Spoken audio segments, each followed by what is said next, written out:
để nó cho bé mới nhà nhà chùa nhóc bé nữa xí chỉ bỏ kế để mua đó là mất thay cho bé sau này học sai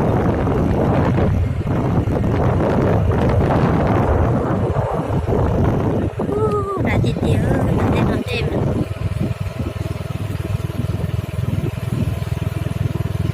thế đấy chị ngồi ở đây siêu đá chắp lại đi không chúng thấy sắp bị nó biết sai sắp bị nó thiếu đúng có tiền đó lúc nhà chồng nó bị nó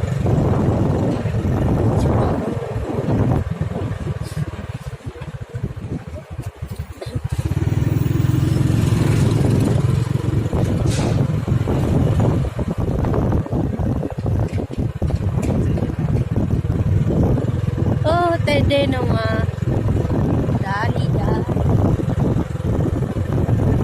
mà không thấy đến chả bị sai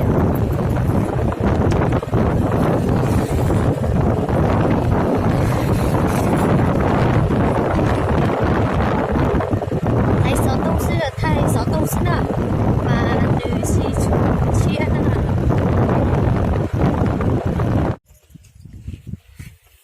lúc nào có gì gì à nói 문제 nè, 이게 문제 정작 것이었죠. 나오긴. Nè, tao cá một say mua tao đi trà, xe nó nói ra là những phụ mua tao nè.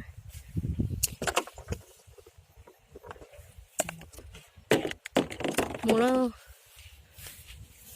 khóa tao hầu đó. Không cần.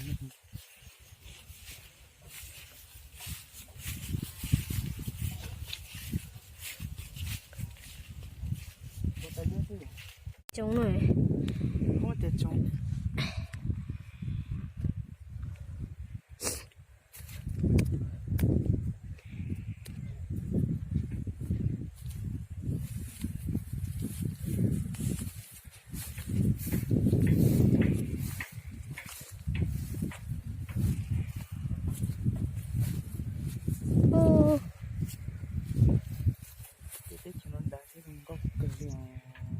nè mua cái gì nó nè cái gì nó cho tao cứ để xong nè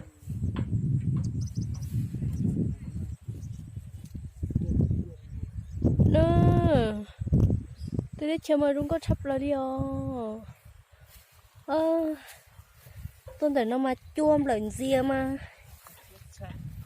có xe chập là đi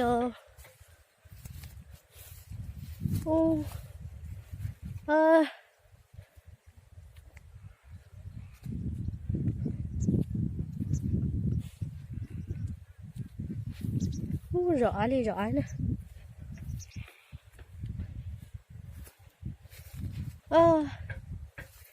cho lại đó đến nó nè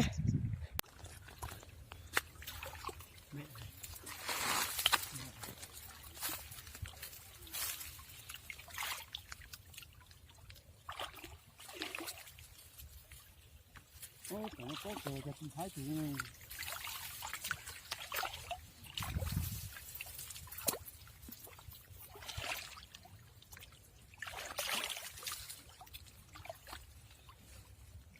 thả cái sờ lo bây giờ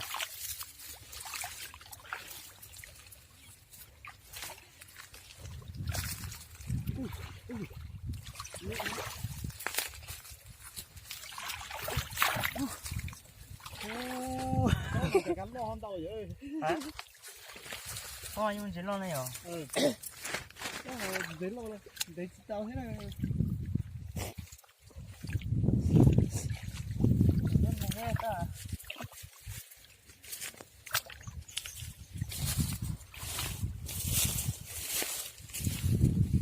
Ô, này lúc cứ tao chết thế.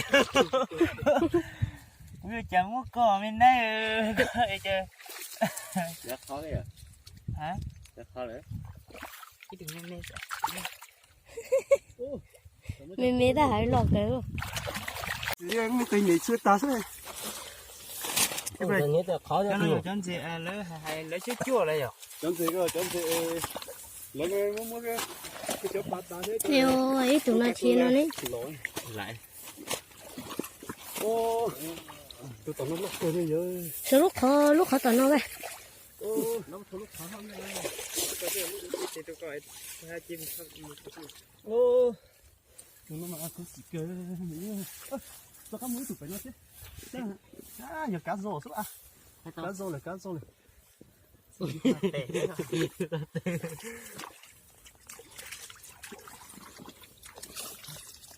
ô tôi tao mà Bọn nó hay chưa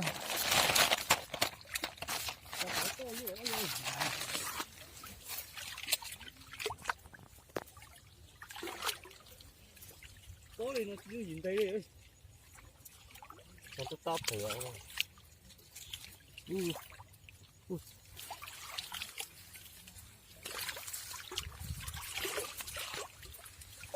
để một trong ta cho chỉ một lò như này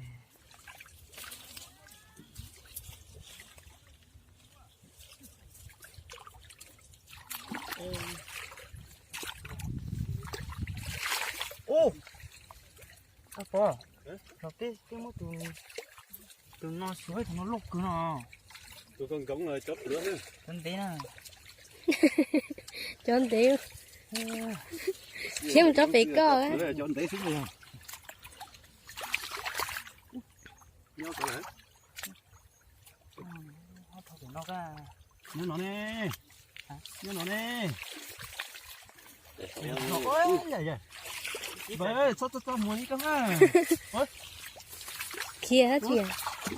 gạt nó khóc phải nốt ơi có điệu Nên mua nhẹ gì lắm à. ít tụ có thế Mua đồ này nhiều.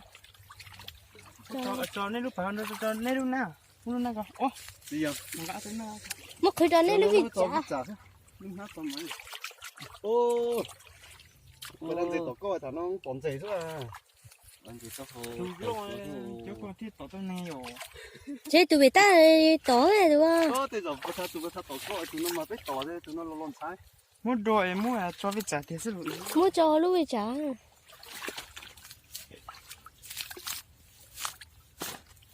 Bị ta chỉ tổ cái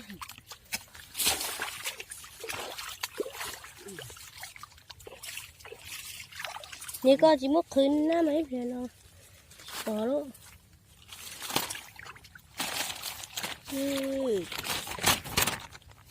Nhớ chỉ cho tổ luôn nè.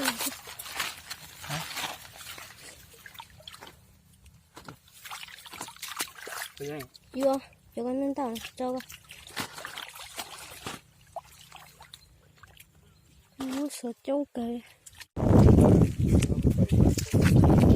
Trời ơi, trời ơi, lo xin tới lo xin đấy mà ôi da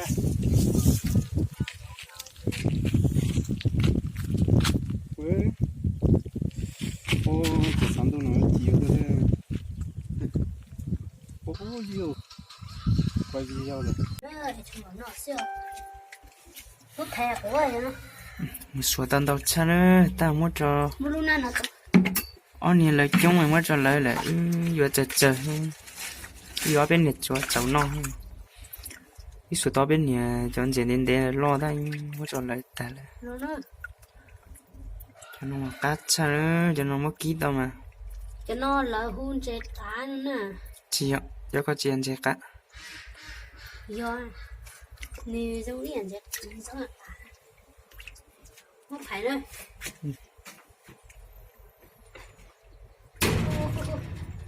Chúng nó vô chặt cái thay tao đó. Cho nó là hun chết cá rồi liền chết cua.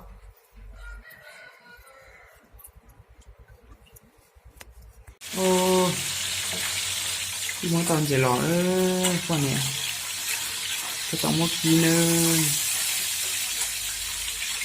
giờ nó kỹ tao trên chỉ có cá không nhiều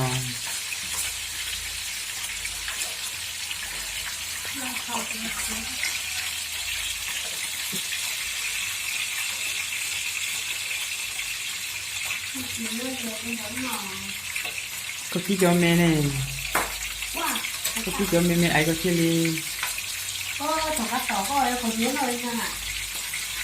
lo còn cho lo coi tỏ cái nào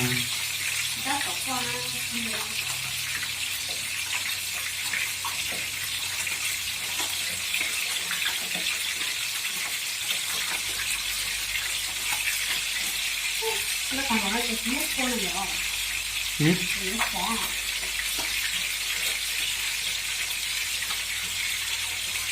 Có con là lúc còn là kho chỉ kho biết xếp từ tao rồi à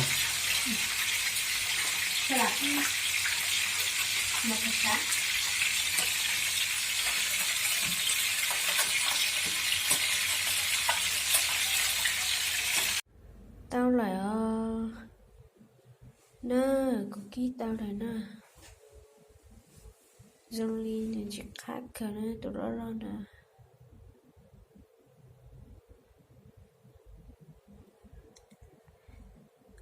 ký tao lại